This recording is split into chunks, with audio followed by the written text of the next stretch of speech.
It has been a decade since one of the largest and deadliest tornado outbreaks ever recorded hit the Tennessee Valley. The super outbreak was incredible in scope and destruction. In our area, multiple tornadoes touched down and 80 people were killed in a 60-mile radius of Chattanooga. 10 years ago today was the peak of the storm in the Tennessee Valley. Our team is spread out in some of the hardest hit areas. We begin in Cleveland, where an EF2 tornado killed 4 people. Our Angela Kim spoke with a couple who rode out the storm in their closet there. Angela. Well, Cindy, this cul-de-sac holds a lot of memories for Reed and Cathy Shell here in Cleveland. It's where they first bought their house, their very first home, and it's also where they lived for 6 years. And it's also where 2 tornadoes touched down and changed their lives in an instant.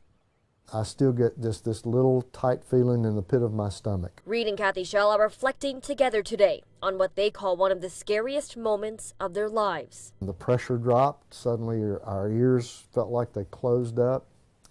And for me, I remember a thud that sounded a bit like our house had been hit by a big truck. That thud hit Reed and Cathy Shell's home in 2011. It was one of the 2 tornadoes that hit their home. There was a large piece of plywood sitting off to the left, and a gutter was hanging down, and I thought, we have definitely been hit, but we didn't know to what extent at that moment. Reed and Cathy say seeing the damage was overwhelming.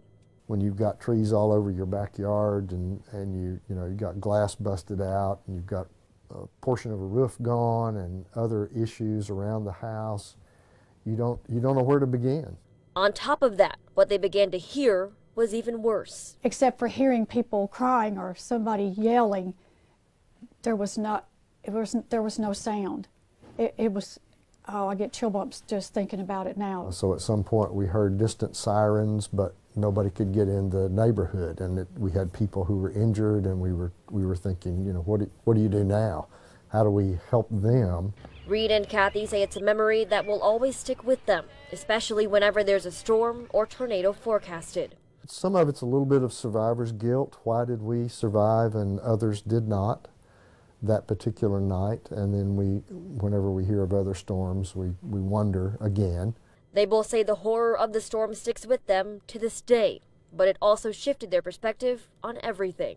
And we got out and we were okay and not hurt. I thought, you know what, all that matters is that we're all right and our family is all right. We still have each other. Now, Reed and Cathy currently live in Chattanooga, and Reed is the district superintendent for the scenic South Side for the United Methodist Church. And they both encourage people to practice compassion when any kind of natural disaster hits an area, no matter where in the U.S. it may be. And they say that their hearts go out to everybody affected by the 2011 tornadoes in our area. Reporting from Cleveland, Angela Kim, Channel 3 Eyewitness News.